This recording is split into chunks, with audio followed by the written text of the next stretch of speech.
welcome to the Cox3.com post-game show. CIF Southern Section Division II semifinal softball game.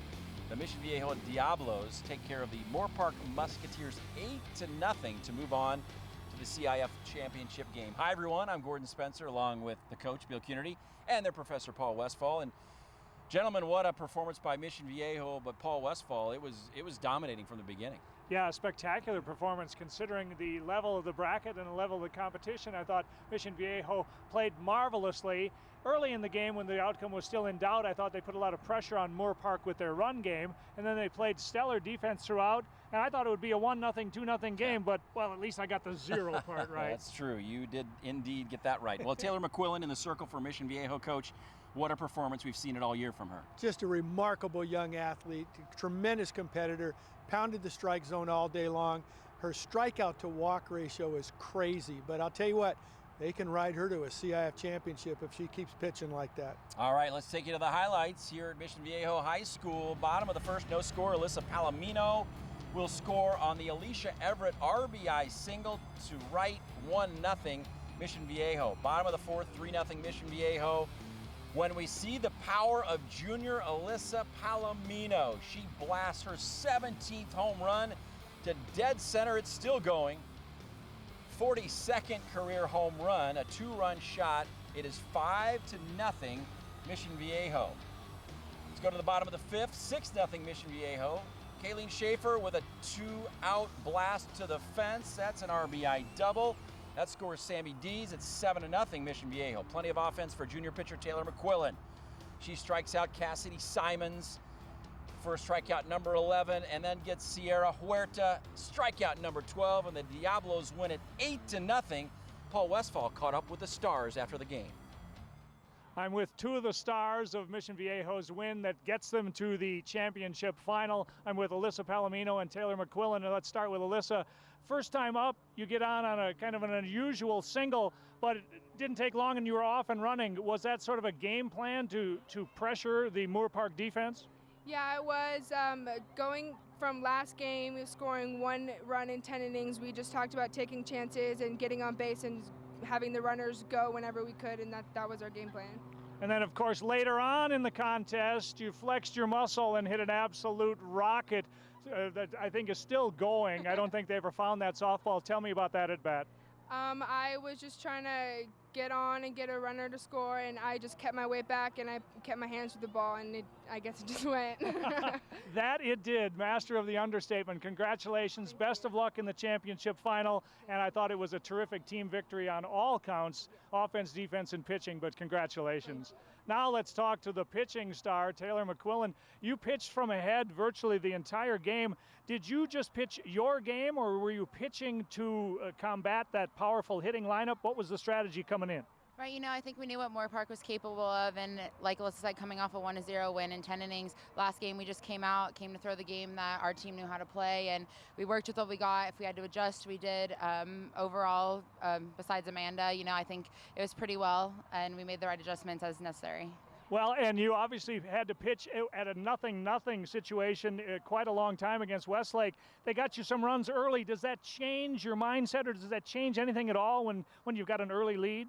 Right, it's always great to have the offense behind you, but I go out, do what I have to do, make sure my team plays for me, I play for them. Got to stay strong throughout the whole thing, just keep my mindset the same, shut it out like always. So. All right, well, congratulations on a magnificent effort. 12 strikeouts. You had a powerful Musketeers lineup, absolutely baffled all game long. Ladies, you played a magnificent game, your entire team did, and best of luck in the championship final, and let's go Diablos. Numbers from this game, gentlemen. Start with you, Paul Westphal. 12 hits for Mission Viejo. Yes, 7 different Diablos got hits, and one of the others who did not had a run batted in. So if you get that kind of production out of your entire lineup, coupled with good defense and unbelievable pitching, that's pretty good formula. Yeah, just 2 hits, Coach, for Moorpark.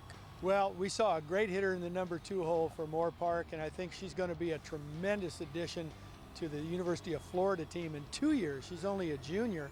But I think 12 strikeouts, and I think the running game, as Paul alluded to earlier, too much for Moorpark to handle, and a great day for Troy Ibarra and the Mission Viejo Diablos. Well, Paul Westphal, a busy man after this game. He caught up with Coach Troy Ibarra.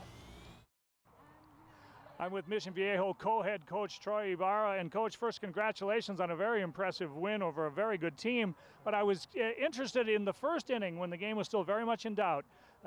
You get your leadoff hitter on a kind of an unusual single, and she's off and running. Was that part of the game plan, to put pressure on them with your run game? Yeah, we talked about being more aggressive on the bases. We want to get better jumps. We worked on better jumps in practice. We had the pitchers throw just to work on base stealing and try and get there and try to eliminate a sacrifice buzz here and there and just gambling a little bit.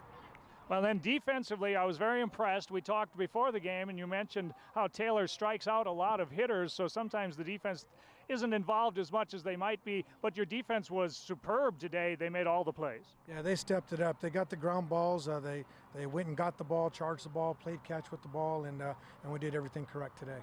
And then, of course, you got to talk about an offense when you put 8 runs on the board, and you did it in a variety of manners, but the entire team looked like they had their hitting shoes on today.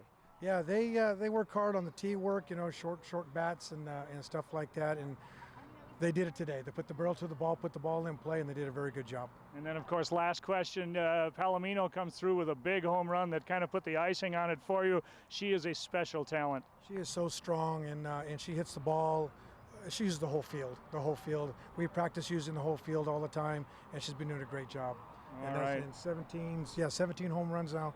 That's amazing. It is amazing, and congratulations on the win. Good luck in the championship final. It doesn't get any easier, but I bet you wouldn't trade places with anybody. No, it's been 26 years since our program has been here. The girls are going to prepare, and we got a tough one. Chino's won back-to-back now, and we'll see them on Saturday.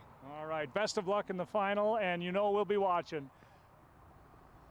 And now Paul is back here. Well, gentlemen, final thoughts as Mission Viejo heads to the CIF Division II championship game. Paul. Well, once again, a magnificent performance by the Diablos, but they are going to run into a very difficult pitcher in defending CIF Player of the Year, Miranda Viramontes of Chino, so they'll have to have their A hitting shoes on again one more time. Yeah, Chino winning 2 titles in a row. It's not going to be easy, Coach. Well, it won't be, but I was talking to Troy Ibarra. I said the thing that impressed me most about his club is the chemistry. And I'll tell you what, they're going to find a way to win that game. Yeah, once again, the final here, 8-0, Mission Viejo over Moorpark as they move on to the CIF championship game, hoping to win their first CIF title in school history. Thanks for watching the Cox3.com postgame show.